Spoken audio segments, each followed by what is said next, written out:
Hello friends, welcome to Rashtram institute YouTube channel. ಇವತ್ತಿನ ರಾಷ್ಟ್ರಂ ಫೋಕಸ್ನಲ್ಲಿ ಪ್ರಮುಖವಾದಂತಹ current affairs ಟಾಪಿಕ್ಸ್ಗಳನ್ನು discuss ಮಾಡೋಣ. ಈಗ ನಾವು ಡಿಸ್ಕಸ್ ಮಾಡ್ತಾ ಇರುವಂತಹ ಈ ಕರೆಂಟ್ ಅಫೇರ್ಸ್ ಟಾಪಿಕ್ಸ್ಗಳ ನೋಟ್ಸ್ಗಳನ್ನು ಡೈರೆಕ್ಟಾಗಿ ರಾಷ್ಟ್ರಂ ಇನ್ಸ್ಟಿಟ್ಯೂಟ್ ಟೆಲಿಗ್ರಾಮ್ ಚಾನಲ್ ಮೂಲಕ ಡೌನ್ಲೋಡ್ ಮಾಡ್ಕೊಳ್ಳಿ. ಡಿಸ್ಕ್ರಿಪ್ಷನ್ ಬಾಕ್ಸ್ನಲ್ಲಿ ಚಾನಲ್ನ ಲಿಂಕನ್ನು ನೀಡಲಾಗಿದೆ. ಯೂಟ್ಯೂಬ್ ಚಾನಲ್ಗೆ ಹೊಸದಾಗಿ ಭೇಟಿ ನೀಡಿದರೆ ಚಾನಲನ್ನು ಸಬ್ಸ್ಕ್ರೈಬ್ ಮಾಡಿ. ಏನಾದರೂ ಡೌಟ್ಸ್ಗಳಿದ್ರೆ ಅಥವಾ ನಿಮ್ಮ ಎಕ್ಸಾಮ್ಸ್ಗಳಿಗೆ ಪ್ರಿಪೇರ್ ಆಗ್ತಾ ಇರುವಂಥ ನಿಟ್ಟಿನಲ್ಲಿ ಏನಾದರೂ ಸಜೆಷನ್ಸ್ಗಳು ಬೇಕಾಗಿದ್ದರೆ ಕಮೆಂಟ್ ಬಾಕ್ಸಲ್ಲಿ ಕಮೆಂಟ್ ಮಾಡಿ. ಇವತ್ತಿನ ಡಿಸ್ಕಷನನ್ನು ಈ ಒಂದು ಕೋಟ್ ಬಗ್ಗೆ ಅನಾಲಿಸಿಸ್ ಮಾಡುವುದರ ಮೂಲಕ ಸ್ಟಾರ್ಟ್ ಮಾಡೋಣ. Discipline is the bridge between goals and accomplishment ಅಂತ ಜಿಮ್ ರಾನ್ ಅವರ ಈ ಒಂದು ಇಂಪಾರ್ಟೆಂಟ್ ಆದಂತಹ ಕೋಟ್ ಬಗ್ಗೆ ನಾವು ಅನಾಲಿಸಿಸ್ ಮಾಡೋದಕ್ಕೆ ಟ್ರೈ ಮಾಡೋಣ. ಮುಖ್ಯವಾಗಿ ಇದರಲ್ಲಿ 3 ಪ್ರಮುಖ ಪದಗಳ ಮೇಲೆ ನಾವು ಫೋಕಸ್ ಮಾಡಬೇಕು: ಡಿಸಿಪ್ಲಿನ್, ಗೋಲ್ಸ್ ಮತ್ತು ಅಕಂಪ್ಲಿಷ್ಮೆಂಟ್ ಅಂತ. ನಾವು ಯಾವುದೇ ಒಂದು ಗುರಿಯನ್ನು ಸಾಧಿಸಬೇಕು ಅಂತಂದರೆ ಆ ಗುರಿಯತ್ತ ಸಾಗುವಂತಹ ದಾರಿಯಲ್ಲಿ ನಮಗೆ ಸಹಾಯ ಆಗುವಂತಹ ಒಂದು ಟೂಲ್ ಅಥವಾ ಸಾಧನ ಯಾವುದು ಅಂತಂದರೆ ಶಿಸ್ತು ಅಥವಾ ಡಿಸಿಪ್ಲಿನ್ ಅಂತ ನಾವು ಅಂಡರ್ಸ್ಟ್ಯಾಂಡ್ ಮಾಡ್ಕೋಬೇಕು.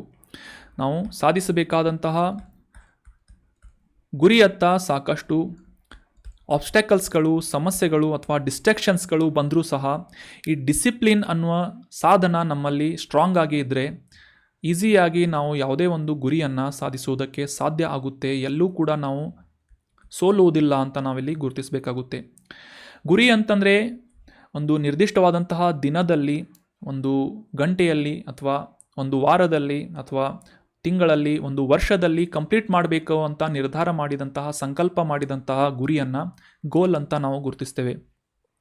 ನಮ್ಮ ಈ ಕಾಂಪಿಟೇಟಿವ್ ಎಕ್ಸಾಮ್ಸ್ಗಳಿಗೆ ಅಪ್ಲೈ ಮಾಡೋದಾದರೆ ಒಂದು ನಿರ್ದಿಷ್ಟ ದಿನದಲ್ಲಿ 1 ಅಥವಾ 2 ಗಂಟೆಯಲ್ಲಿ ಈ ಕಾನ್ಸ್ಟಿಟ್ಯೂಷನ್ಸ್ಗೆ ಸಂಬಂಧಪಟ್ಟಂತೆ 5 ಆರ್ಟಿಕಲ್ಸ್ಗಳ ಬಗ್ಗೆ ನಾನು ಡೀಟೇಲಾಗಿ ಅಂಡರ್ಸ್ಟ್ಯಾಂಡ್ ಮಾಡ್ಕೋತೀನಿ. ಫಂಡಮೆಂಟಲ್ ರೈಟ್ಸ್ಗಳ ಬಗ್ಗೆ ನಾನು ಡೀಟೇಲಾಗಿ ಸ್ಟಡಿ ಮಾಡ್ತೀನಿ.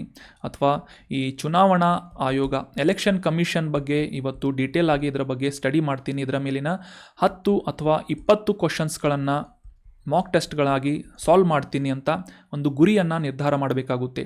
ಈ ರೀತಿಯಾಗಿ ನಮ್ಮ ಗುರಿಯನ್ನು ಬ್ರೇಕ್ ಡೌನ್ ಮಾಡಿ ಶಿಸ್ತಿನಿಂದ ಸಾಗಿದ್ದೆ ಆದರೆ ಯಾವುದೇ ರೀತಿಯಾದಂತಹ ಗುರಿಗಳನ್ನು, ಸಂಕಲ್ಪಗಳನ್ನು ಸಾಧಿಸುವುದಕ್ಕೆ ಸಾಧ್ಯವಾಗುತ್ತೆ, ಅಕಂಪ್ಲಿಷ್ಮೆಂಟ್ಸ್ಗಳನ್ನು ಸಾಧಿಸುವುದಕ್ಕೆ ಸಾಧ್ಯ ಆಗುತ್ತೆ ಅಂತ ನಾವು ಅಂಡರ್ಸ್ಟ್ಯಾಂಡ್ ಮಾಡ್ಕೋಬೇಕು.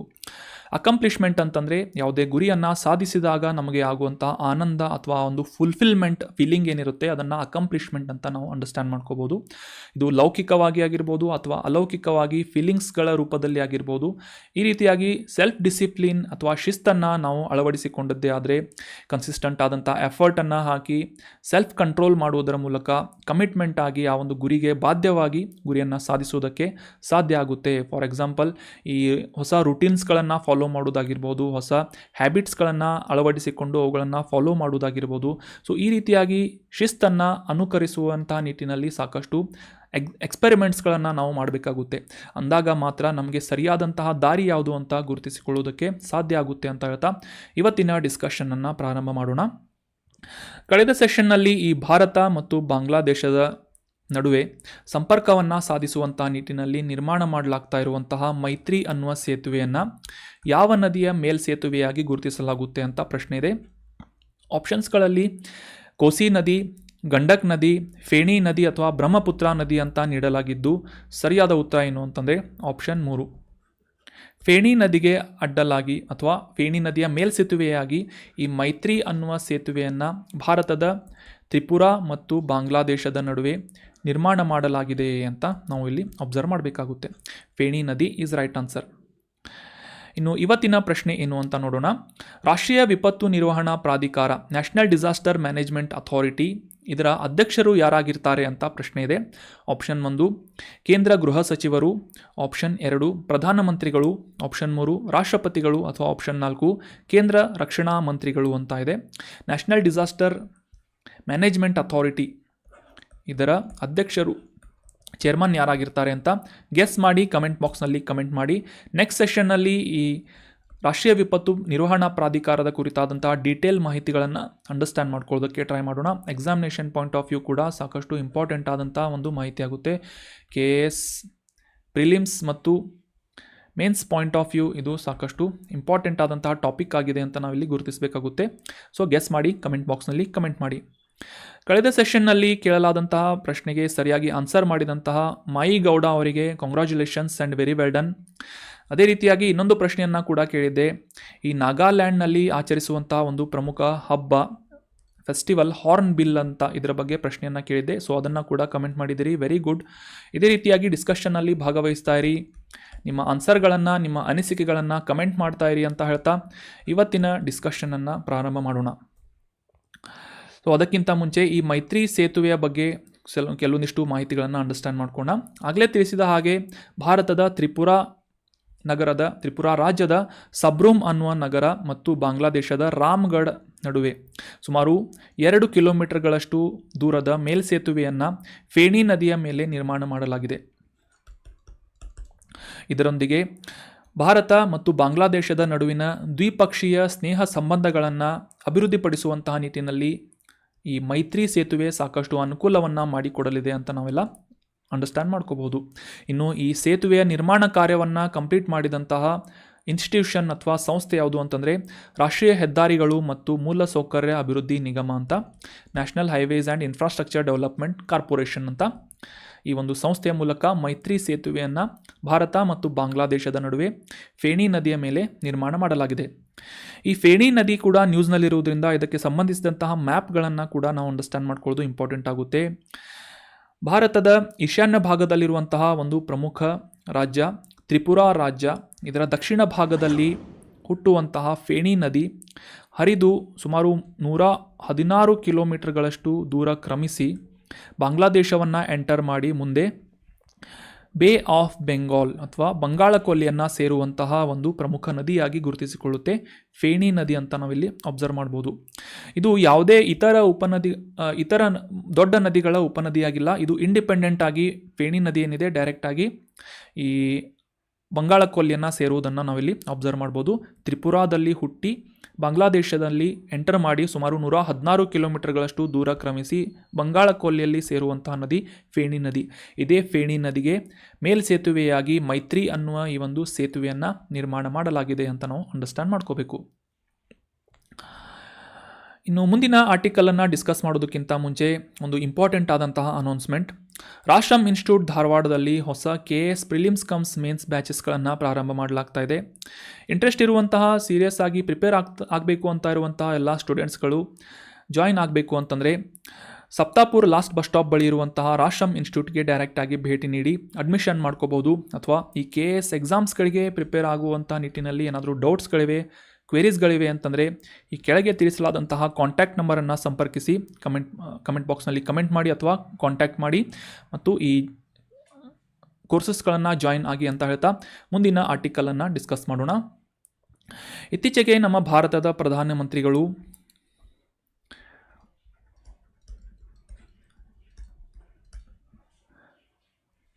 ಕ್ವಾಡ್ ಸಮ್ಮಿಟ್ ಅಥವಾ ಈ ಕ್ವಾಡ್ರಿಲ್ಯಾಟರಲ್ ಸೆಕ್ಯುರಿಟಿ ಡೈಲಾಗ್ನ ಭಾಗವಾಗಿ ನಡೆಸಲಾದಂತಹ ಒಂದು ಶೃಂಗಸಭೆಯಲ್ಲಿ ಅಮೆರಿಕಕ್ಕೆ ಭೇಟಿ ನೀಡಿದರು. ಇದೇ ಒಂದು ಸಂದರ್ಭದಲ್ಲಿ ಅಮೆರಿಕದ ಅಧ್ಯಕ್ಷರಾಗಿರುವಂತಹ ಜೋ ಬೈಡನ್ ಮತ್ತು ಅವರ ಮಡದಿಗೆ ಅಥವಾ ಆ ಒಂದು ದಂಪತಿಗಳಿಗೆ ಒಂದು ವಿಶೇಷವಾದಂತಹ ಉಡುಗೊರೆಯನ್ನು ನೀಡಿದ್ದಾರೆ ನಮ್ಮ ಭಾರತದ ಪ್ರಧಾನಮಂತ್ರಿಗಳು ಅಂತ ನ್ಯೂಸ್ನಲ್ಲಿ ಪಬ್ಲಿಷ್ ಆಗಿತ್ತು. ಆ ಉಡುಗೊರೆ ಏನು ಅಂತ ಡೀಟೇಲ್ ಆಗಿ ಅಂಡರ್ಸ್ಟ್ಯಾಂಡ್ ಮಾಡ್ಕೋಣ. ಇತ್ತೀಚೆಗೆ ಕ್ವಾಡ್ ಶೃಂಗಸಭೆಗಾಗಿ 3 ದಿನಗಳ ಕಾಲ US ಭೇಟಿ ನೀಡಿದರು ನಮ್ಮ ಭಾರತದ ಪ್ರಧಾನಮಂತ್ರಿಗಳು. ಇದೇ ಒಂದು ಸಂದರ್ಭದಲ್ಲಿ ಅವರ US ಅಧ್ಯಕ್ಷರಾಗಿರುವಂತಹ ಜೋ ಬಿಡನ್ ಅವರಿಗೆ ಬೆಳ್ಳಿ ರೈಲಿನ ಮಾದರಿಯನ್ನು, ಇಮೇಜ್ನಲ್ಲಿ ಕಾಣ್ತಾ ಇರುವಂತಹ ಒಂದು ಸಿಲ್ವರ್ ಟ್ರೈನ್ನ ಒಂದು ಮಾಡೆಲನ್ನು ಮತ್ತು ಈ ಪ್ರಥಮ ಮಹಿಳೆ ಅಂತಂದರೆ ಜೋ ಬೈಡನ್ ಅವರ ಹೆಂಡತಿಗೆ ಜಿಲ್ ಬೈಡನ್ ಅವರಿಗೆ ಪಶ್ಮಿನಾ ಶಾಲನ್ನು ಉಡುಗೊರೆಯಾಗಿ ನೀಡಿದ್ದಾರೆ ಅಂತ ನ್ಯೂಸ್ನಲ್ಲಿ ಪಬ್ಲಿಷ್ ಆಗಿತ್ತು. ಸೊ ಹೀಗಾಗಿ ಈ ದೆಹಲಿ ಡೆಲಿವರ್ ಅನ್ನುವ ಡೆಸ್ಟಿನೇಷನ್ ಬೋರ್ಡನ್ನು ಹೊಂದಿರುವಂಥ ಇಮೇಜ್ನಲ್ಲಿ ನೋಡ್ಬೋದು. ನಮ್ಮ ದೆಹಲಿಯಿಂದ ಅಮೆರಿಕದ ದಿಲಾವರಿ ಅನ್ನುವ ಒಂದು ನಗರಕ್ಕೆ ಸಂಪರ್ಕಿಸುವಂತಹ ಒಂದು ಡೆಸ್ಟಿನೇಷನ್ ಬೋರ್ಡನ್ನು ಹೊಂದಿರುವಂತಹ ಬೆಳ್ಳಿ ರೈಲಿನ ಒಂದು ಮಾದರಿಯನ್ನು ಉಡುಗೊರೆಯಾಗಿ ನೀಡಲಾಗಿದೆ. ಇದೇ ಒಂದು ಸಂದರ್ಭದಲ್ಲಿ ಅಮೆರಿಕದ ಪ್ರಥಮ ಮಹಿಳೆಯಾಗಿರುವಂತಹ ಜಿಲ್ ಬೈಡನ್ ಅವರಿಗೆ ಕಾಶ್ಮೀರದ ಪ್ರಸಿದ್ಧ ಪಶ್ಮಿನಾ ಶಾಲನ್ನು ನೀಡಲಾಗಿದೆ ಪ್ರಧಾನಮಂತ್ರಿಯವರಿಂದ ಉಡುಗೊರೆಯಾಗಿ ಅಂತ ನ್ಯೂಸ್ನಲ್ಲಿ ಬಂದಿತ್ತು. ಸೊ ಈ ಮಹಾರಾಷ್ಟ್ರದ ಕುಶಲಕರ್ಮಿಗಳಿಂದ ನಿರ್ಮಾಣ ಮಾಡಲಾದಂತಹ ಈ ಒಂದು ಸಿಲ್ವರ್ ಮಾಡೆಲ್ ರೈಲಿನ ಬಗ್ಗೆ ನಾವು ಅಂಡರ್ಸ್ಟ್ಯಾಂಡ್ ಮಾಡ್ಕೊಂಡ್ವಿ. ಇದರಿಂದ ಯಾವ ರೀತಿಯಾಗಿ ನಮ್ಮ ಭಾರತದಾದ್ಯಂತ ಈ ರೈಲು ಸಂಪರ್ಕ ಸಾಕಷ್ಟು ಪ್ರಮುಖವಾದಂತಹ ಪಾತ್ರವನ್ನು ವಹಿಸುತ್ತದೆ ಮತ್ತು ಈ ರೈಲ್ವೇಸ್ಗಳ ಒಂದು ಲೆಗಸಿಯನ್ನು ರಿಪ್ರೆಸೆಂಟ್ ಮಾಡುವಂತಹ ನಿಟ್ಟಿನಲ್ಲಿ ಈ ಬೆಳ್ಳಿಯಿಂದ ನಿರ್ಮಾಣ ಮಾಡಲಾದಂತಹ ರೈಲನ್ನು ಉಡುಗೊರೆಯಾಗಿ ನೀಡಲಾಯಿತು. ಸೊ ಅದೇ ರೀತಿಯಾಗಿ ಈ ಪಶ್ಮೀನಾ ಶಾಲ್ ಕೂಡ ಉಡುಗೊರೆಯಾಗಿ ನೀಡಿದ್ದರಿಂದ ಈ ಕಾಶ್ಮೀರದ ಪ್ರಸಿದ್ಧ ಪಶ್ಮೀನಾ ಶಾಲ್ ಬಗ್ಗೆ ಡೀಟೇಲ್ ಆಗಿ ಈ ಒಂದು ಆರ್ಟಿಕಲ್ನಲ್ಲಿ ಅಂಡರ್ಸ್ಟ್ಯಾಂಡ್ ಮಾಡ್ಕೋಣ. ಮುಖ್ಯವಾಗಿ ಆರ್ಟ್ ಆ್ಯಂಡ್ ಕಲ್ಚರ್ ರಿಲೇಟ್ ಆಗಿ ಈ ಕಾಶ್ಮೀರದ ಪಶ್ಮೀನಾ ಶಾಲ್ ಬಗ್ಗೆ ನಾವು ಅಂಡರ್ಸ್ಟ್ಯಾಂಡ್ ಮಾಡ್ಕೊಳ್ಳೋದು ಎಕ್ಸಾಮಿನೇಷನ್ ಪರ್ಸ್ಪೆಕ್ಟಿವ್ ಸಾಕಷ್ಟು ಇಂಪಾರ್ಟೆಂಟ್ ಆಗುತ್ತೆ. ಸೊ ಅದನ್ನೆಲ್ಲ ಕೂಡ ಅರ್ಥ ಮಾಡ್ಕೊಳ್ಳೋದಕ್ಕೆ ಟ್ರೈ ಮಾಡೋಣ. ಈ ಲದಾಖಿ ಕಾಶ್ಮೀರಿ ಉಣ್ಣೆ ಅಥವಾ ಕಾಶ್ಮೀರ ಉಣ್ಣೆಯಿಂದ ನಿರ್ಮಾಣ ಮಾಡಲಾಗುವಂತಹ ಕುಸುರಿ ಕಲೆ ಅಥವಾ ಕರಕುಶಲತೆಯಿಂದ ರೂಪಿಸಲಾಗುವಂಥ ಸಿದ್ಧಪಡಿಸಲಾಗುವಂಥ ಒಂದು ಪ್ರಸಿದ್ಧ ಶಾಲನ್ನು ಪಶ್ಮೀನಾ ಶಾಲ್ ಅಂತ ಕರೀತಾರೆ. ಪರ್ಷಿಯನ್ ಭಾಷೆಯಲ್ಲಿ ಪಶ್ಮೀನಾ ಶಾಲ್ ಅಂತಂದರೆ ಮೃದುವಾದ ಚಿನ್ನದ ಉಣ್ಣೆಯಿಂದ ಮಾಡಲಾದಂತಹ ಚಿನ್ನದಷ್ಟು ವ್ಯಾಲ್ಯೂ ಇರುವಂತಹ ಅಥವಾ ಮೌಲ್ಯ ಇರುವಂತಹ ಈ ಪಶ್ಮೀನಾದಿಂದ ರೂಪಿಸಲಾದಂತಹ ಸಿದ್ಧಪಡಿಸಲಾದಂತಹ ಉಣ್ಣೆಯನ್ನು ಬಳಸಲಾಗುತ್ತೆ ಪಶ್ಮೀನಾ ಶಾಲನ್ನು ಮಾಡಬೇಕು ಅಂತಂದರೆ. ಈ ಪಶ್ಮೀನಾ ಉಣ್ಣೆ ಏನಿದೆ ಇದು ಚಾಂಗ್ ತಂಗಿ ಅನ್ನುವ ಮೇಕೆಯಿಂದ ಪಡೆದುಕೊಳ್ಳಲಾದಂತಹ ಅಂಡರ್ ಕೋಟ್ ಅಥವಾ ಅದರ ಉಣ್ಣೆಯಿಂದ ನಿರ್ಮಾಣ ಮಾಡಲಾದಂತಹ ಒಂದು ಶಾಲ್ ಆಗಿರುತ್ತೆ. ಚಾಂಗ್ ತಂಗಿ ಅನ್ನುವ ಮೇಕೆ ನೆನ್ಪಿಟ್ಕೊಳ್ಳಿ. ಇದು ಮುಖ್ಯವಾಗಿ ಲದಾಖ್, ಭಾರತ, ನೇಪಾಳ್ ಮತ್ತು ಟಿಬೆಟ್ನಂತಹ ಎತ್ತರದ ಪ್ರದೇಶದಲ್ಲಿ ಸ್ಥಳೀಯವಾಗಿ ಕಂಡುಬರುವಂತಹ ಮೇಕೆಯ ಪ್ರಜಾತಿಯಾಗಿದೆ. ಈ ಚಾಂಗ್ ತಂಗಿ ಅನ್ನುವ ಮೇಕೆಯಿಂದ ಪಡೆಯಲಾದಂತಹ ಉಣ್ಣೆಯ ಸಹಾಯದಿಂದ ಈ ಸಾಂಪ್ರದಾಯಿಕವಾಗಿ ಕಾಶ್ಮೀರದಲ್ಲಿ ಮತ್ತು ಸುತ್ತಲಿನ ಪ್ರದೇಶದಲ್ಲಿ ಉಣ್ಣೆಯ ಶಾಲನ್ನು ರೂಪಿಸಲಾಗುತ್ತೆ ಅಥವಾ ಸಿದ್ಧಪಡಿಸಲಾಗುತ್ತೆ. ಸೊ ಅದರ ಹೆಸರು ಪಶ್ಮೀನಾ ಶಾಲ್ ಅಂತ. ಸಾಕಷ್ಟು ಬೆಲೆ ಬಾಳುವಂತಹ ಒಂದು ಶಾಲ್ ಇದು ಪಶ್ಮೀನಾ ಶಾಲ್ ಅಂತ ನಾವಿಲ್ಲಿ ಅಬ್ಸರ್ವ್ ಮಾಡಬೇಕು. ಇದು ಈ ಕಾಶ್ಮೀರ ಪ್ರದೇಶದಲ್ಲಿ ಸಾಕಷ್ಟು ವೈಶಿಷ್ಟ್ಯತೆಯನ್ನು ಮತ್ತು ಸಾಂಪ್ರದಾಯಿಕವಾದಂತಹ ಒಂದು ಶ್ರೀಮಂತ ಕುಶಲಕರ್ಮಿಗಳ ಸಂಪ್ರದಾಯಕ್ಕೆ ಸಾಕ್ಷಿಯಾಗಿರುವಂತಹ ಒಂದು ಶಾಲ್ ಆಗಿರುವುದರಿಂದ ಇದಕ್ಕೆ ಸರ್ಕಾರದಿಂದ ಭೌಗೋಳಿಕ ಸೂಚನೆ ಅಥವಾ ಜಾಗ್ರಫಿಕಲ್ ಇಂಡಿಕೇಶನ್ ಟ್ಯಾಗನ್ನು ಕೂಡ ನೀಡಲಾಗಿದೆ. ಉಣ್ಣೆಯನ್ನು ಸಾಂಪ್ರದಾಯಿಕವಾಗಿ ಈ ಕೈಯಿಂದ ನೂಲುವಂತಹ ಚಕ್ರಗಳಿಂದ ರೂಪಿಸಲಾಗುತ್ತೆ. ಈ ನೇಗೆಯನ್ನು ಮಾಡಬೇಕು ಅಂತಂದರೆ ಸಾಕಷ್ಟು ವಾರ ಅಥವಾ ತಿಂಗಳುಗಳವರೆಗೆ ಸತತವಾಗಿ ಕುಶಲಕರ್ಮಿಗಳು ಕೆಲಸವನ್ನು ಮಾಡಬೇಕಾಗುತ್ತೆ. ಸಾಕಷ್ಟು ಕಾಂಪ್ಲೆಕ್ಸ್ ಆದಂತಹ ಡಿಸೈನ್ಗಳನ್ನು ಕೂಡ ಇದರ ಮೇಲೆ ರೂಪಿಸಲಾಗುತ್ತೆ. ಸ್ಥಳೀಯವಾಗಿ ಸಿಗುವಂತಹ ಸಸ್ಯಗಳು ಮತ್ತು ನೈಸರ್ಗಿಕ ಬಣ್ಣಗಳಿಂದ ಒಂದು ಪೇಂಟಿಂಗನ್ನು ಮಾಡಲಾಗುತ್ತೆ ಅಂತ ನಾವು ಇಲ್ಲಿ ಅಬ್ಸರ್ವ್ ಮಾಡಬೇಕು.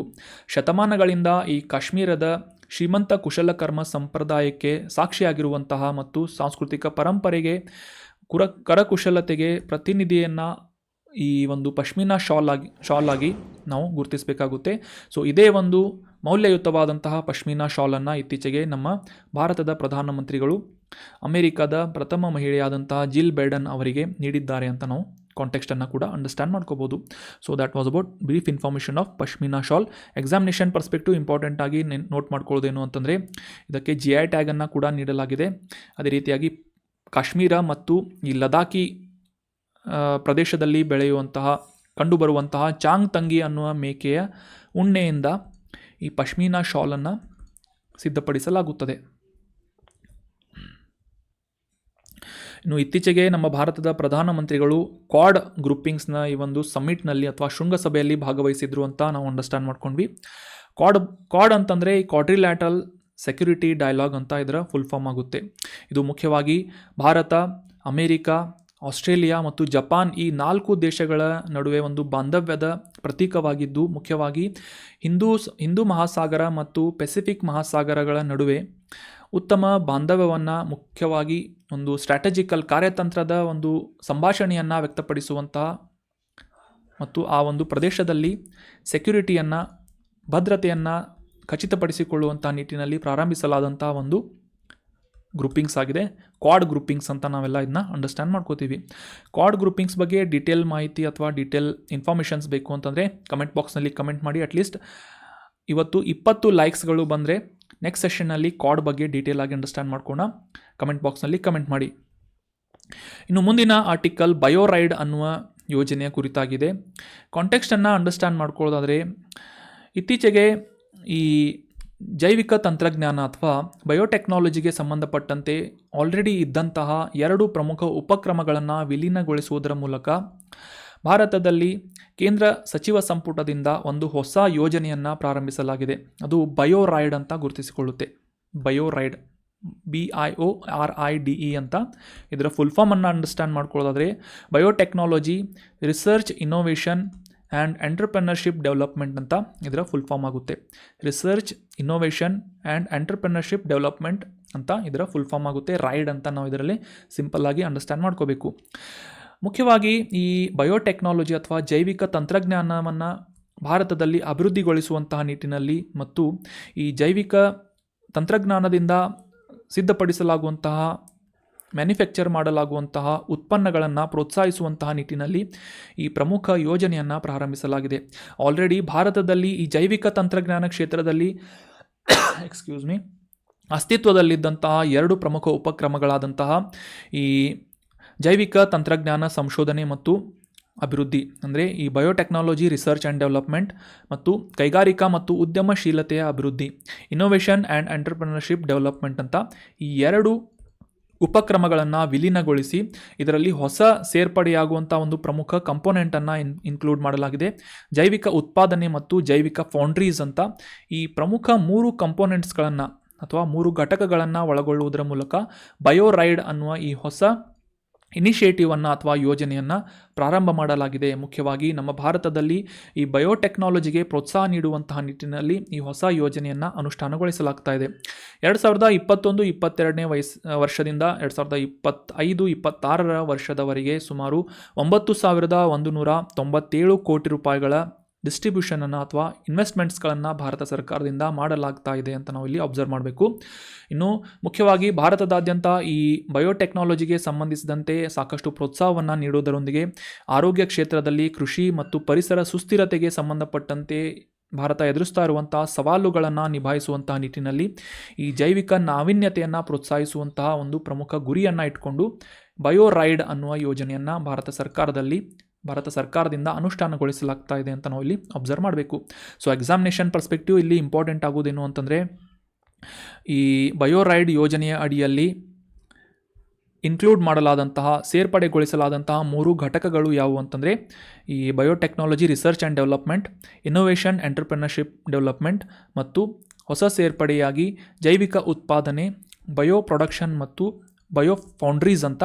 ಸೊ ಈ ಪ್ರಮುಖ 3 ಘಟಕಗಳನ್ನು ಇದರಲ್ಲಿ ಸೇರ್ಪಡೆಗೊಳಿಸಲಾಗಿದೆ ಅನ್ನೋದು ಎಕ್ಸಾಮಿನೇಷನ್ ಪರ್ಸ್ಪೆಕ್ಟಿವ್ ಇಂಪಾರ್ಟೆಂಟ್ ಆಗುತ್ತೆ. ಇದರ ಫುಲ್ ಫಾರ್ಮನ್ನು ಕೂಡ ನೆನ್ಪಿಟ್ಕೊಳ್ಳಿ. RIDE ಅಂದರೆ research innovation development and entrepreneurship development ಅಂತ. RIDE ಬಯೋ ಅಂದರೆ ಆಬ್ವಿಯಸ್ಲಿ ನಿಮಗೆ ಅರ್ಥ ಆಗುತ್ತೆ. ಇನ್ನು ಮುಂದಿನ ಆರ್ಟಿಕಲ್ ಪ್ರಾಜೆಕ್ಟ್ 200 ಬಗ್ಗೆ ಇದೆ. ಇತ್ತೀಚೆಗೆ ಭಾರತದ ಸ್ಥಳೀಯ ಅದರಲ್ಲೂ ಕೂಡ ನಮ್ಮ ಬೆಂಗಳೂರಿನ ಮೂಲದ ಪ್ರಮುಖ ಏರೋಸ್ಪೇಸ್ ಏಜೆನ್ಸಿ ಆದಂತಹ ಏರೋಸ್ಪೇಸ್ ಸಂಸ್ಥೆಯಾಗಿರುವಂತಹ ಬೆಲ್ಲಾಟ್ರಿಕ್ಸ್ ಏರೋಸ್ಪೇಸ್ ಸಂಸ್ಥೆಯ ಮೂಲಕ ಪ್ರಾಜೆಕ್ಟ್ 200 ಅನ್ನುವ ಈ ಒಂದು ಪ್ರಮುಖ ಇನಿಷಿಯೇಟಿವನ್ನು ಅಥವಾ ಒಂದು ಯೋಜನೆಯನ್ನು ಪ್ರಾರಂಭಿಸಲಾಗಿದೆ. ಇತ್ತೀಚೆಗೆ 2024ರ ಸ್ಪೇಸ್ ಎಕ್ಸ್ಪೋ ಈ ಒಂದು ಕಾರ್ಯಕ್ರಮದಲ್ಲಿ ಉದ್ಘಾಟನಾ ದಿನದಂದು ಈ ಭಾರತೀಯ ಸ್ಥಳೀಯ ಸಂಸ್ಥೆಯಿಂದ ಅಭಿವೃದ್ಧಿಪಡಿಸಲಾದಂತಹ ಪ್ರಾಜೆಕ್ಟ್ 200 ಅನಾವರಣಗೊಳಿಸಲಾಯಿತು ಅಂತ ನ್ಯೂಸ್ನಲ್ಲಿ ಪಬ್ಲಿಷ್ ಆಗಿತ್ತು. ಸೊ ಹೀಗಾಗಿ ಈ ಪ್ರಾಜೆಕ್ಟ್ 200 ಅಂದರೆ ಏನು ಅಂತ ಕ್ಲಿಯರ್ ಆಗಿ ಈ ಒಂದು ಆರ್ಟಿಕಲ್ನಲ್ಲಿ ಅಂಡರ್ಸ್ಟ್ಯಾಂಡ್ ಮಾಡ್ಕೋಣ. ಈ ಬಾಹ್ಯಾಕಾಶ ಸಂಶೋಧನೆಗೆ ಸಂಬಂಧಪಟ್ಟಂತೆ ನಾವೆಲ್ಲ ಮೇಲಿಂದ ಮೇಲೆ ಅಬ್ಸರ್ವ್ ಮಾಡ್ತಾ ಇರ್ತೀವಿ. ಭೂಮಿಯಿಂದ ಸುಮಾರು 2,000 ಕಿಲೋಮೀಟರ್ಗಳಷ್ಟುವರೆಗೆ ಆ ಒಂದು ಪ್ರದೇಶವನ್ನು 300ರಿಂದ 2,000 ಕಿಲೋಮೀಟರ್ಗಳವರೆಗಿನ ಒಂದು ಆಲ್ಟಿಟ್ಯೂಡ್ ಅಥವಾ ಎತ್ತರವನ್ನು ನಾವು ಲೋ ಅರ್ತ್ ಆರ್ಬಿಟ್ ಅಂತ ಗುರುತಿಸ್ತೇವೆ. ಸೊ ಈ ಲೋ ಅರ್ತ್ ಆರ್ಬಿಟ್ ಅಥವಾ ಕಡಿಮೆ ಎತ್ತರದ ಈ ಒಂದು ಕಕ್ಷೆಯಲ್ಲಿ ಸಾಮಾನ್ಯವಾಗಿ ನಾವು ಉಡಾಯಿಸುವಂತಹ ಎಲ್ಲ ಈ ಸ್ಯಾಟಲೈಟ್ ಅಥವಾ ಉಪಗ್ರಹಗಳು ಭೂಮಿಯನ್ನು ಸುತ್ತುವರಿಯುತ್ತವೆ ಅಂತ ನಾವೆಲ್ಲ ಮೇಲಿಂದ ಮೇಲೆ ಅಬ್ಸರ್ವ್ ಮಾಡ್ತಾ ಇರ್ತೀವಿ. ಸೊ ಸುಮಾರು ಸಾಮಾನ್ಯವಾಗಿ ಉಡಾವಣೆ ಮಾಡಲಾದಂತಹ ಈ ಲೋ ಅರ್ತ್ ಆರ್ಬಿಟ್ನಲ್ಲಿ ಕಕ್ಷೆಯಲ್ಲಿ ಸುತ್ತಾಕುವಂಥ ಉಪಗ್ರಹಗಳೇನಿವೆ ಅವು 450 ಕಿಲೋಮೀಟರ್ಗಳಷ್ಟು ಭೂಮಿಯಿಂದ ಎತ್ತರದ ಸ್ಥಳದಲ್ಲಿ ಅಥವಾ ಒಂದು ಕಕ್ಷೆಯಲ್ಲಿ ಭೂಮಿಯನ್ನು ಸುತ್ತಾಕುತ್ತವೆ. ಆದರೆ ಇದರಿಂದ ಸಾಕಷ್ಟು ಹೆಚ್ಚಿನ ಎಕ್ಸ್ಪೆನ್ಸಸ್ಗಳನ್ನು ನಾವು ಅನುಭವಿಸಬೇಕಾಗುತ್ತೆ ಅಥವಾ ಹೆಚ್ಚಿನ ಖರ್ಚುಗಳನ್ನು ಅನುಭವಿಸಬೇಕಾಗುತ್ತೆ ಮತ್ತು ನಿಖರವಾದಂತಹ ಮಾಹಿತಿಗಳನ್ನು ಪಡೆದುಕೊಳ್ಳುವುದಕ್ಕೆ ಸಾಕಷ್ಟು ಸಮಸ್ಯೆ ಉಂಟಾಗುತ್ತೆ ಅಂತ ನಾವೆಲ್ಲ ಅಬ್ಸರ್ವ್ ಮಾಡ್ತಾ ಇರ್ತೀವಿ. ಸೊ ಹೀಗಾಗಿ ಈ ಸಮಸ್ಯೆಗಳನ್ನು ಬಗೆಹರಿಸುವಂತಹ ನಿಟ್ಟಿನಲ್ಲಿ ಭೂಮಿಯಿಂದ ಸುಮಾರು 180 ಕಿಲೋಮೀಟರ್ನಿಂದ 250 ಕಿಲೋಮೀಟರ್ವರೆಗಿನ ಅಲ್ಟ್ರಾ ಲೋ ಅರ್ತ್ ಆರ್ಬಿಟ್ ಈ ಒಂದು ಪ್ರದೇಶದಲ್ಲಿ ಅಥವಾ ಆ ಒಂದು ವಲಯದಲ್ಲಿ ಭೂಮಿಯನ್ನು ಸುತ್ತು ಹಾಕುವಂತಹ ಕಕ್ಷೆಯಲ್ಲಿ ಉಡಾವಣೆ ಮಾಡಲಾಗುವಂತಹ ಈ ಸ್ಯಾಟಲೈಟ್ಸ್ಗಳನ್ನು ultra low earth orbit satellite ಅಂತ ಗುರುತಿಸಲಾಗುತ್ತೆ. ಸೊ ಇದೇ ರೀತಿಯಾಗಿ ಈ ಸಮಸ್ಯೆಗಳನ್ನು ಬಗೆಹರಿಸುವಂತಹ ನಿಟ್ಟಿನಲ್ಲಿ ಅಭಿವೃದ್ಧಿಪಡಿಸಲಾದಂತಹ ಈ ಒಂದು ಯೋಜನೆಯ ಭಾಗವಾಗಿ ಪ್ರಾಜೆಕ್ಟ್ 200 ಅನ್ನುವ ಈ ಒಂದು ಲೋ ಅರ್ತ್ ಆರ್ಬಿಟ್ ಸ್ಯಾಟಲೈಟನ್ನು ಅನಾವರಣಗೊಳಿಸಲಾಗಿದೆ ಅಥವಾ ಈ ಒಂದು ಟೆಕ್ನಾಲಜಿಯನ್ನು ಅಭಿವೃದ್ಧಿಪಡಿಸಲಾಗಿದೆ ನಮ್ಮ ಬೆಂಗಳೂರಿನ ಬೆಲ್ಲಾಟ್ರಿಕ್ಸ್ ಏರೋಸ್ಪೇಸ್ ಏಜೆನ್ಸಿಯಿಂದ ಅಂತ ನಾವು ಅಂಡರ್ಸ್ಟ್ಯಾಂಡ್ ಮಾಡ್ಕೋಬೇಕು. ಸೊ ಇನ್ನು ಈ 200 ಕಿಲೋಮೀಟರ್ಗಳು ಅಥವಾ ಈ 180ರಿಂದ 250 ಕಿಲೋಮೀಟರ್ಗಳಷ್ಟು ಕಡಿಮೆ ಎತ್ತರದಲ್ಲಿ ಅಥವಾ ಅಲ್ಟ್ರಾ ಲೋ ಅರ್ತ್ ಆರ್ಬಿಟ್ನಲ್ಲಿ ಈ ಸ್ಯಾಟಲೈಟ್ಸ್ಗಳನ್ನು ಕಕ್ಷೆಯಲ್ಲಿ ಸುತ್ತುವಂತೆ ಮಾಡುವುದರ ಒಂದು ಮಹತ್ವ ಏನು ಅಂತ ಅಂಡರ್ಸ್ಟ್ಯಾಂಡ್ ಮಾಡ್ಕೊಳ್ಳೋದಾದರೆ, ಇದು ಮುಖ್ಯವಾಗಿ ಆ ಒಂದು ಪರ್ಟಿಕ್ಯುಲರ್ ಉಪಗ್ರಹದ ಸಾಮರ್ಥ್ಯವನ್ನು ಅಭಿವೃದ್ಧಿಪಡಿಸುತ್ತದೆ. ಯಾವ ರೀತಿ ಅಂತಂದರೆ, ಭೂಮಿಯಿಂದ ಸಮೀಪ ಇರುವುದರಿಂದ, ಅಂದರೆ ಈ ಇತರ ಉಪಗ್ರಹಗಳಿಗೆ ಕಂಪೇರ್ ಮಾಡಿದರೆ ಸಮೀಪದ ವಲಯದಲ್ಲಿ ಭೂಮಿಯನ್ನು ಪರಿಭ್ರಮಣೆ ಮಾಡುವುದರಿಂದ ಅಥವಾ ಸುತ್ತು ಹಾಕುವುದರಿಂದ ಹೆಚ್ಚಿನ ರೆಸಲ್ಯೂಷನ್ ಅಥವಾ ಹೆಚ್ಚು ನಿಖರವಾದಂತಹ ಇಮೇಜಸ್ಗಳನ್ನು ಛಾಯಾಗ್ರಹಣವನ್ನು ಮಾಡುವುದಕ್ಕೆ ಈ ಸ್ಯಾಟಲೈಟ್ಸ್ಗಳಿಗೆ ಸಾಧ್ಯವಾಗುತ್ತೆ. ಅದೇ ರೀತಿಯಾಗಿ ಸ್ಥಳೀಯವಾಗಿ ಅಭಿವೃದ್ಧಿಪಡಿಸಲಾದಂತಹ ಅಸಾಂಪ್ರದಾಯಿಕವಾದಂತಹ ಪ್ರೊಪಲ್ಷನ್ ಸಿಸ್ಟಮನ್ನು ಕೂಡ ಅಭಿವೃದ್ಧಿಪಡಿಸಲಾಗಿದ್ದು, ಇದರ ಮೂಲಕ ಕಡಿಮೆ ಖರ್ಚಿನಲ್ಲಿ ಸುಮಾರು ಅಂದರೆ 400 ಕಿಲೋಮೀಟರ್ ಎತ್ತರದಲ್ಲಿ ಉಪಗ್ರಹವನ್ನು ಉಡಾವಣೆ ಮಾಡುವುದಕ್ಕೆ ಕಂಪೇರ್ ಮಾಡಿದರೆ ಸಾಕಷ್ಟು ಕಡಿಮೆ ಎತ್ತರದಲ್ಲಿ ಈ ಒಂದು ಪ್ರಾಜೆಕ್ಟನ್ನು ಅಭಿವೃದ್ಧಿಪಡಿಸಲಾಗಿದ್ದು ಅಥವಾ ಕಕ್ಷೆಯಲ್ಲಿ ಸುತ್ತುವಂತೆ ಮಾಡುವುದರಿಂದ ಖರ್ಚನ್ನು ಕೂಡ ಕಡಿಮೆ ಮಾಡಲಾಗುತ್ತೆ. ಸೊ ಅದೇ ರೀತಿಯಾಗಿ ಈ ಒಂದು 200 kilometre orbit for the year ಅಂದರೆ ಒಂದು ವರ್ಷದವರೆಗೆ ಪಡೆದುಕೊಳ್ಳುವಂತಹ ಮಾಹಿತಿಯನ್ನು ನಿಖರವಾಗಿ ಕಡಿಮೆ ಸಮಯದಲ್ಲಿ ಈ ಪ್ರೊಪಲ್ಷನ್ ಟೆಕ್ನಾಲಜಿ, ಹೊಸ ಪ್ರೊಪಲ್ಷನ್ ಟೆಕ್ನಾಲಜಿಯಿಂದ ಪಡೆದುಕೊಳ್ಳಲು ಸಾಧ್ಯವಾಗುತ್ತೆ ಅಂತ ನಾವಿಲ್ಲಿ ಅಬ್ಸರ್ವ್ ಮಾಡ್ಬೋದಾಗಿದೆ. So that was about brief information of project 200. Simple ಆಗಿ ನೆನ್ಪಿಟ್ಕೊಳ್ಳಿ, ಕಡಿಮೆ ಎತ್ತರದ ಪ್ರದೇಶದಲ್ಲಿ ಭೂಮಿಯಿಂದ ಸುಮಾರು 200 ಕಿಲೋಮೀಟರ್ಗಳಷ್ಟು ಕಡಿಮೆ ಎತ್ತರದ ವಲಯದಲ್ಲಿ ಸುತ್ತು ಹಾಕುವಂತೆ ಸ್ಯಾಟಲೈಟ್ಸ್ಗಳನ್ನು ಲಾಂಚ್ ಮಾಡುವಂತಹ ಒಂದು ಹೊಸ ಸಾಮರ್ಥ್ಯ ಅಥವಾ ಒಂದು ಟೆಕ್ನಾಲಜಿಯನ್ನು ಅಭಿವೃದ್ಧಿಪಡಿಸಲಾಗಿದೆ ಪ್ರಾಜೆಕ್ಟ್ 200 ಅನ್ನುವ ಈ ಒಂದು ಪ್ರಮುಖ ಯೋಜನೆಯಿಂದ ಅಂತ ನಾವು ಅಂಡರ್ಸ್ಟ್ಯಾಂಡ್ ಮಾಡ್ಕೋಬೇಕು. ಇದನ್ನು ಅಭಿವೃದ್ಧಿಪಡಿಸಿದಂತಹ ಸಂಸ್ಥೆ ಬೆಲ್ಲಾಟ್ರಿಕ್ಸ್ ಅಂತ ಕೂಡ ನಾವು ಇಲ್ಲಿ ನೆನ್ಪಿಟ್ಕೋಬೇಕಾಗುತ್ತೆ. So that was all about today's articles friends. ಈಗ ಡಿಸ್ಕಸ್ ಮಾಡಲಾದಂತಹ ಆರ್ಟಿಕಲ್ಸ್ಗಳಿಗೆ ರಿಲೆವೆಂಟ್ ಆದಂತಹ ಕೆಲವೊಂದಿಷ್ಟು ಇಂಪಾರ್ಟೆಂಟ್ ಆದಂತಹ ಪ್ರಶ್ನೆಗಳನ್ನು ರಿವೈಸ್ ಮಾಡ್ಕೊಳ್ಳೋಣ. ಮೊದಲನೇ ರಿವಿಷನ್ ಪ್ರಶ್ನೆ ಏನು ಅಂತಂದರೆ, ಬಯೋರೈಡ್ ಅನ್ನುವ ಯೋಜನೆಯ ಪ್ರಮುಖ ಉದ್ದೇಶ ಏನು ಅಂತ ಪ್ರಶ್ನೆ ಇದೆ. ಆಪ್ಷನ್ ಎ, ಕೃಷಿ ರಫ್ತು ಹೆಚ್ಚು ಮಾಡುವುದು ಅಥವಾ ಏರಿಕೆ ಮಾಡುವುದು, ಕೃಷಿ ರಫ್ತನ್ನು ಏರಿಕೆ ಮಾಡುವುದು. ಆಪ್ಷನ್ ಬಿ, ನಾವೀನ್ಯತೆ ಮತ್ತು ಜೈವಿಕ ಉದ್ಯಮಶೀಲತೆಯನ್ನು ಉತ್ತೇಜಿಸುವುದು. ಆಪ್ಷನ್ ಸಿ, ಸರ್ಕಾರದ ವೆಚ್ಚವನ್ನು ಕಡಿಮೆ ಮಾಡುವುದು. ಅಥವಾ ಆಪ್ಷನ್ ಡಿ, ಬಯೋರೈಡ್ ಯೋಜನೆಯ ಪ್ರಮುಖ ಉದ್ದೇಶ ಹೆಚ್ಚಿನ ಪ್ರಯೋಗಾಲಯಗಳನ್ನು ನಿರ್ಮಾಣ ಮಾಡುವುದು ಅಂತ ಇದೆ. ಸೊ ಸರಿಯಾದ ಉತ್ತರ ಏನು ಅಂತಂದರೆ ಆಪ್ಷನ್ ಬಿ. ಬಯೋಟೆಕ್ನಾಲಜಿ ಕ್ಷೇತ್ರಕ್ಕೆ ಸಂಬಂಧಿಸಿದಂತೆ ನಾವೀನ್ಯತೆ, ಜೈವಿಕ ಉದ್ಯಮಶೀಲತೆಯನ್ನು, ಎಂಟರ್ಪ್ರೆನರ್ಶಿಪ್ಪನ್ನು ಉತ್ತೇಜಿಸುವಂತಹ ನಿಟ್ಟಿನಲ್ಲಿ ಬಯೋರೈಡ್ ಅನ್ನುವ ಹೊಸ ಇನಿಷಿಯೇಟಿವನ್ನು ಕೇಂದ್ರ ಸರ್ಕಾರದಿಂದ ಅಭಿವೃದ್ಧಿಪಡಿಸಲಾಗಿದೆ ಅನ್ನೋದು ಸರಿಯಾದಂಥ ಆನ್ಸರ್ ಆಗುತ್ತೆ. ಮುಂದಿನ ರಿವಿಷನ್ ಪ್ರಶ್ನೆ, ಈ ಕೆಳಗಿನವುಗಳಲ್ಲಿ ಯಾವುದು ಬಯೋರೈಡ್ ಯೋಜನೆಯ ಭಾಗವಾಗಿಲ್ಲ ಅಂತ ಗುರುತಿಸಬೇಕು. Which of the below is not the component of BioRIDE ಅಂತ ಗುರುತಿಸಬೇಕು. ಬಯೋರೈಡ್. ಆಪ್ಷನ್ ಎ, ಜೈವಿಕ ತಂತ್ರಜ್ಞಾನ ಸಂಶೋಧನೆ ಮತ್ತು ಅಭಿವೃದ್ಧಿ. ಆಪ್ಷನ್ ಬಿ, ಕೈಗಾರಿಕಾ ಮತ್ತು ವಾಣಿಜ್ಯೋದ್ಯಮ ಅಭಿವೃದ್ಧಿ. Option C, biofoundries. ಅಥವಾ ಆಪ್ಷನ್ ಡಿ, ಪರಿಸರ ಸಂರಕ್ಷಣೆ ಅಂತ ಇದೆ. ಸೊ ಸರಿಯಾದ ಉತ್ತರ ಯಾವುದು ಭಾಗವಾಗಿಲ್ಲ ಅಂತ ಗುರುತಿಸಬೇಕಾಗಿದ್ದರಿಂದ option D is right answer. ಪರಿಸರ ಸಂರಕ್ಷಣೆಯನ್ನು ಹೊರತುಪಡಿಸಿ ಇದನ್ನು ಬಿಟ್ಟು ಉಳಿದಂಥ 3 ಕಂಪೋನೆಂಟ್ಸ್ಗಳನ್ನು ಕೂಡ ಈ ಬಯೋರೈಡ್ ಯೋಜನೆಯ ಭಾಗವಾಗಿ ಸೇರ್ಪಡೆಗೊಳಿಸಲಾಗಿದೆ ಅಂತ ನಾವು ಅಬ್ಸರ್ವ್ ಮಾಡಬೇಕು.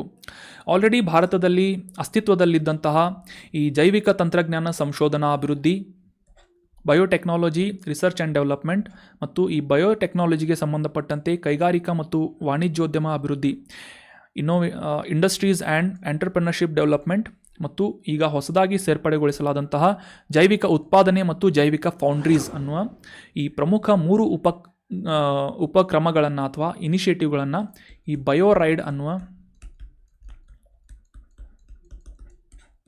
ಉಪಕ್ರಮದಲ್ಲಿ ಇನ್ಕ್ಲೂಡ್ ಮಾಡಲಾಗಿದೆ ಅನ್ನೋದು ಸರಿಯಾದಂಥ ಆನ್ಸರ್ ಆಗುತ್ತೆ. ಮುಂದಿನ ರಿವಿಷನ್ ಪ್ರಶ್ನೆ, ಈ ಪ್ರಾಜೆಕ್ಟ್ 200 ಅಂತಂದರೆ ಏನು ಅಂತ ಪ್ರಶ್ನೆ ಇದೆ. ಪ್ರಾಜೆಕ್ಟ್ 200 ಇತ್ತೀಚೆಗೆ ನ್ಯೂಸ್ನಲ್ಲಿತ್ತಿದ್ದು. Option A, ultra low earth ಆರ್ಬಿಟ್ನಲ್ಲಿ ಕಾರ್ಯನಿರ್ವಹಿಸುವಂಥ ಹೊಸ ಉಪಗ್ರಹ. ಆಪ್ಷನ್ ಬಿ, ಉಡಾವಣಾ ವಾಹನ ಲಾಂಚ್ ವೆಹಿಕಲ್. ಆಪ್ಷನ್ ಸಿ, ಬಾಹ್ಯಾಕಾಶ ನಿಲ್ದಾಣ ಅಥವಾ ಸ್ಪೇಸ್ ಸ್ಟೇಷನ್. ಆಪ್ಷನ್ ಡಿ, ಸಂಶೋಧನಾ ಸೌಲಭ್ಯ ಅಂತ ಇದೆ, ರಿಸರ್ಚ್ ಫೆಸಿಲಿಟಿ ಅಂತ ಇದೆ. ಸೊ ಸರಿಯಾದ ಉತ್ತರ ಏನು ಅಂತಂದರೆ ಆಪ್ಷನ್ ಎ. ಪ್ರಾಜೆಕ್ಟ್ 200 ಇದು ಅಲ್ಟ್ರಾ ಲೋ ಅರ್ತ್ ಆರ್ಬಿಟ್ನಲ್ಲಿ ಕಾರ್ಯನಿರ್ವಹಿಸುವಂತಹ ಒಂದು ಹೊಸ ಉಪಗ್ರಹ ತಂತ್ರಜ್ಞಾನವಾಗಿದೆ. Option A is right answer. ಇತ್ತೀಚೆಗೆ 2024 ಬೆಂಗಳೂರಿನಲ್ಲಿ ನಡೆದಂತಹ ಸ್ಪೇಸ್ ಎಕ್ಸ್ಪೋದ ಉದ್ಘಾಟನೆಯ ಸಂದರ್ಭದಲ್ಲಿ ನಮ್ಮ ಭಾರತೀಯ ಬೆಂಗಳೂರಿನ ಮೂಲದ ಈ ಬೆಲ್ಲಾಟ್ರಿಕ್ಸ್ ಏರೋಸ್ಪೇಸ್ನಿಂದ ಪ್ರಾಜೆಕ್ಟ್ 200 ಅನ್ನುವ ಈ ಒಂದು ಉಪಕ್ರಮವನ್ನು ಅಥವಾ ಪ್ರಾಜೆಕ್ಟನ್ನು ಲಾಂಚ್ ಮಾಡಲಾಗಿದೆ. ಇದು ಮುಖ್ಯವಾಗಿ ಭೂಮಿಯಿಂದ ಸುಮಾರು 180ರಿಂದ 250 ಕಿಲೋಮೀಟರ್ಗಳವರೆಗಿನ ಎತ್ತರದ ವಲಯದಲ್ಲಿ ಕಾರ್ಯನಿರ್ವಹಿಸುವಂತಹ ಒಂದು ಉಪಗ್ರಹ ಆಗಿದೆ. ಸಾಮಾನ್ಯವಾಗಿ ಉಡಾವಣೆಗೊಳ್ಳುವಂತಹ ಉಪಗ್ರಹಗಳು 400 ಕಿಲೋಮೀಟರ್ಗಳಷ್ಟು ಭೂಮಿಯಿಂದ ಎತ್ತರದಲ್ಲಿ ಕಾರ್ಯನಿರ್ವಹಿಸುತ್ತವೆ. ಆದರೆ ಕಡಿಮೆ ಎತ್ತರದಲ್ಲಿ ಈ ಪ್ರಾಜೆಕ್ಟ್ 200 ಅನ್ನುವ ಉಪಗ್ರಹವನ್ನು ಅಲ್ಟ್ರಾ ಲೋ ಅರ್ತ್ ಆರ್ಬಿಟ್ನಲ್ಲಿ ಉಡಾವಣೆ ಮಾಡುವುದರಿಂದ ಇದರಿಂದ ಸಾಕಷ್ಟು ಪ್ರಯೋಜನಗಳು ಇವೆ. ಹೆಚ್ಚು ನಿಖರವಾದಂಥ ಹೈ ರೆಸಲ್ಯೂಷನ್ ಇಮೇಜಸ್ಗಳನ್ನು ಛಾಯಾಗ್ರಹಣವನ್ನು ಮಾಡುವುದಾಗಿರ್ಬೋದು ಅಥವಾ ಈ ಹೊಸ ಪ್ರೊಪಲ್ಷನ್ ಸಿಸ್ಟಮ್ನಿಂದ ಸಾಕಷ್ಟು ಅನುಕೂಲಗಳು ಆಗಲಿವೆ ಅಂತ ಕೂಡ ನಾವು ಅಂಡರ್ಸ್ಟ್ಯಾಂಡ್ ಮಾಡ್ಕೊಂಡ್ವಿ. ಮುಂದಿನ ರಿವಿಷನ್ ಪ್ರಶ್ನೆ, ಈ ಪಶ್ಮೀನಾ ಶಾಲುಗಳನ್ನು ತಯಾರಿಸಲು ಈ ಕೆಳಗಿನ ಯಾವ ವಸ್ತುವನ್ನು ಬಳಸಲಾಗುತ್ತೆ ಅಂತ ಇದೆ. ಆಪ್ಷನ್ ಎ, ಮೆರಿನೋ ಕುರಿಗಳಿಂದ ಪಡೆಯಲಾದಂಥ ಉಣ್ಣೆಯನ್ನು. ಆಪ್ಷನ್ ಬಿ, ಚಾಂಗ್ ತಂಗಿ ಅನ್ನುವ ಮೇಕೆಗಳಿಂದ ಕಾಶ್ಮೀರ ಉಣ್ಣೆಯನ್ನು. ಆಪ್ಷನ್ ಸಿ, ರೇಷ್ಮೆಯನ್ನು ಅಥವಾ ಆಪ್ಷನ್ ಡಿ, ಹತ್ತಿಯನ್ನು ಅಂತ ಇದೆ. ಸೊ ಸರಿಯಾದ ಉತ್ತರ ಆಪ್ಷನ್ ಬಿ. ಪಶ್ಮೀನಾ ಶಾಲುಗಳನ್ನು ತಯಾರಿಸುವಂಥ ನಿಟ್ಟಿನಲ್ಲಿ ಬಳಸಲಾಗುವಂಥ ಪ್ರಮುಖ ವಸ್ತು ಏನು ಅಂತಂದರೆ ಈ ಕಾಶ್ಮೀರದ ಸ್ಥಳೀಯವಾಗಿ ಕಂಡುಬರುವಂತಹ ಚಾಂಗ್ ತಂಗಿ ಮೇಕೆಗಳಿಂದ ಪಡೆಯಲಾದಂಥ ಉಣ್ಣೆಯಿಂದ ಪಶ್ಮೀನಾ ಶಾಲುಗಳನ್ನು ತಯಾರಿಸಲಾಗುತ್ತೆ. Option B is right answer. ಇತ್ತೀಚೆಗೆ ನಮ್ಮ ಭಾರತದ ಪ್ರಧಾನಮಂತ್ರಿಗಳು ಕ್ವಾಡ್ ಶೃಂಗಸಭೆಗಾಗಿ US ಭೇಟಿ ನೀಡಿದಂಥ ಸಂದರ್ಭದಲ್ಲಿ ಈ ಪಶ್ಮೀನಾ ಶಾಲನ್ನು ಮತ್ತು ಡೆಲ್ಲಿ ಟು ಡೆಲಿವೇರ್ ಅನ್ನುವ ಈ ಒಂದು ಡೆಸ್ಟಿನೇಷನ್ ಬೋರ್ಡನ್ನು ಹೊಂದಿದಂತಹ ಬೆಳ್ಳಿ ರೈಲನ್ನು, ಆ ಒಂದು ಮಾಡೆಲನ್ನು ಉಡುಗೊರೆಯಾಗಿ ನೀಡಿದ್ದಾರೆ ಜೋ ಬೈಡನ್ ದಂಪತಿಗಳಿಗೆ ಅಂತ ನಾವು ಕಾಂಟೆಕ್ಸ್ಟನ್ನು ಅಂಡರ್ಸ್ಟ್ಯಾಂಡ್ ಮಾಡ್ಕೊಂಡ್ವಿ. ಸೊ ಇದೇ ಒಂದು ಕಾಂಟೆಕ್ಸ್ಟ್ನಲ್ಲಿ ಕಾಶ್ಮೀರದ ಪ್ರಸಿದ್ಧ ಸಾಂಪ್ರದಾಯಿಕ ಪಶ್ಮೀನಾ ಶಾಲ್ ಬಗ್ಗೆ ಕೂಡ ಸಾಕಷ್ಟು ಡೀಟೇಲ್ ಆಗಿ ನಾವು ಅಂಡರ್ಸ್ಟ್ಯಾಂಡ್ ಮಾಡ್ಕೊಂಡ್ವಿ ಮಾಹಿತಿಯನ್ನು. So that was all about today's discussion friends. Content ಇಷ್ಟ ಆಗಿದ್ದರೆ ಲೈಕ್ ಮಾಡಿ, ಕಮೆಂಟ್ ಬಾಕ್ಸ್ನಲ್ಲಿ ಕಮೆಂಟ್ ಮಾಡಿ, ಏನಾದರೂ ಡೌಟ್ಸ್ಗಳಿದ್ರೆ ಕಮೆಂಟ್ ಮಾಡಿ. Thank you so much for joining the discussion. Have an awesome day.